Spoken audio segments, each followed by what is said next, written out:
Divide 826 by 5 in a long division method. 5 times 1 is 5. On subtracting, we get 3.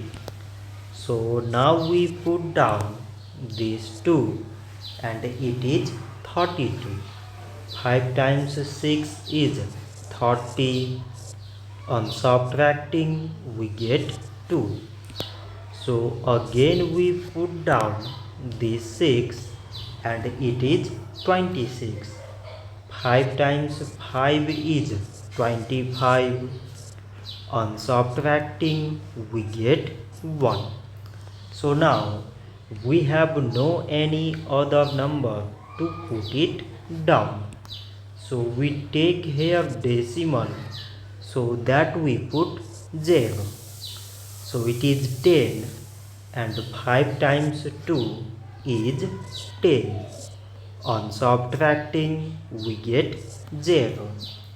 So 826 divided by 5 is 165 decimal 2.